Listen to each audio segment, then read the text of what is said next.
آپ نے لکھا ہے کہ جب آنکھ دل بن جاتی ہے تو دل آنکھ بن جاتا ہے، اس کا کیا مطلب ہے؟ اگر کوئی شخص کسی چیز کو دیکھے تو دیکھنا اس نے آنکھ سے ہے، اور جب اس کو دل سے دیکھے یعنی کہ آنکھوں میں دل آنسو کی شکل میں چھلک جائے تو اس آدمی پر عرفان کی منزل کا آسان ہونا ممکن ہو سکتا ہے۔ جو اس کائنات کی اشیاء کو خالق کے جلوے کے روپ میں دیکھے اس پر دل کی دنیا آسان ہو سکتی ہے۔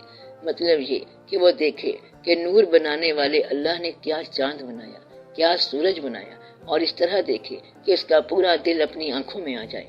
جب آنکھ کے اندر دل آ جائے تو دل میں آنکھ پیدا ہو جاتی ہے، تو وہ اس منظر میں کچھ اور منظر دیکھنے لگ جاتا ہے۔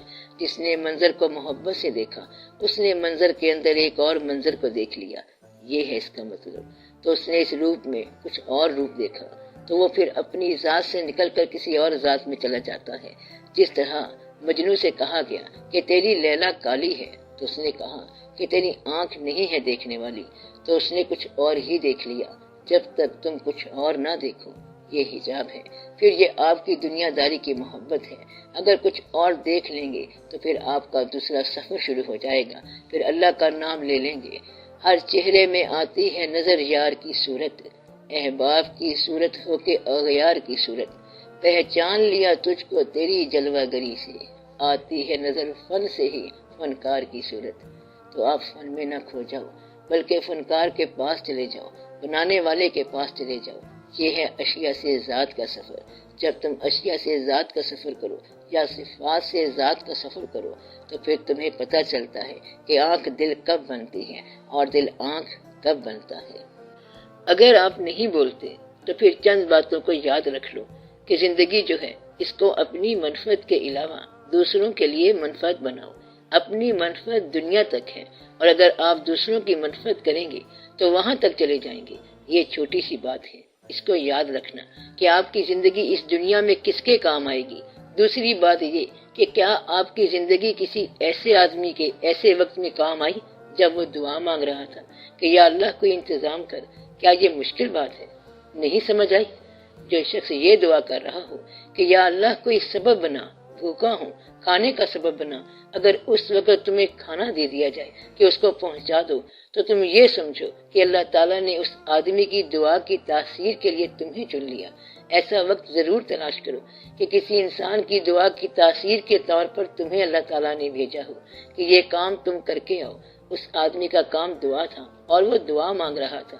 جب ایسے واقعات تمہاری زندگی میں آئے تو تمہیں معلوم ہوگا کہ اللہ تعالیٰ کا فضل کیا ہوتا ہے۔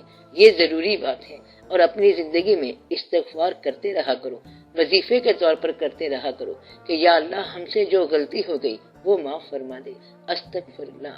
اور اللہ تعالیٰ نے آپ کی زندگی میں جو کیا اس پر الحمدللہ کہو کہ یا اللہ تیرا شکر ہے جو تو نے کیا۔ اس طرح آپ چلتے جاؤ۔ اس زندگی میں آخرت کا سفر اختیار کرو اور آخرت کی ساتھی چن لو۔ آسمان میں بڑے لمبے فاصلے ہیں، آسمان میں تنہائیاں ہیں، وہاں کسی سیارے پر ٹیلی فون بھی نہیں ہے، اور آپ نے کہیں سے کہیں شوٹ کر جانا ہے، تو وہاں اتنا لمبا سفر ہے، اپنی تنہائیوں کا سفر ہے، تو اس کے لیے کوئی ساتھی چن لو تاکہ وہاں پر مانوس واقعات ہوں۔ تو آخرت کے ساتھی آپ نے اسی دنیا میں بنانے ہیں۔ اس زندگی میں آخرت کی سنگت چن لو۔ آپ اتنا سا کام کر لو تو میرا مسئلہ بھی حل ہے اور آپ کا مسئلہ بھی حل ہے۔ تو اس زندگی میں آخرت کے سنگی چن لو۔ یہ کتنے آدمی ہونے چاہیے؟ جتنے تم زندگی میں چاہتے ہو اتنے آدمی ضرور ہونے چاہیے۔ تو آخرت کی سنگت ضرور مرتب کرو، پھر آپ کو بات سمجھ آ جائے گی۔ آخرت کی سنگت ہونی چاہیے۔ رفیقان طریق یعنی راستے کے ساتھی بنا لو۔ وہ لمبا راستہ ہے، تنہائیوں کا راستہ ہے، مشکل راستہ ہے، تو سنگت بھی ہو اور منزل بھی ہو۔ تو منزل جو ہے وہ اللہ تعالیٰ کا اور اللہ کے حبیب صلی اللہ علیہ وسلم کا فضل ہے، تو ساتھی ضرور بنا لو۔ اور جن لوگوں کو آپ کے مرنے کا غم ہو سکتا ہے ان کو زندگی میں خوشی ضرور دینا، یعنی جن لوگوں کو آپ کے جانے کا غم ہوگا ان لوگوں کو ضرور خوشی دے جاؤ۔ تو اپنے دل میں یہ ڈھونڈ لو کہ جب آپ مر گئے تو کون کون دل سے روئے گا، تو ان لوگوں کو زندگی میں ہنسایا کرو، خوش رکھا کرو۔ بس اتنی ساری بات ہے۔ اب سارے دعا کریں۔ صلی اللہ تعالی علی خیر خلقہ و نور عرشہ افضل الانبیاء والمرسلین سیدنا و سندنا و مولانا حبیبنا و شفیعنا محمد و آلہ و اصحابہ اجمعین آمین برحمتک یا ارحم الراحمین۔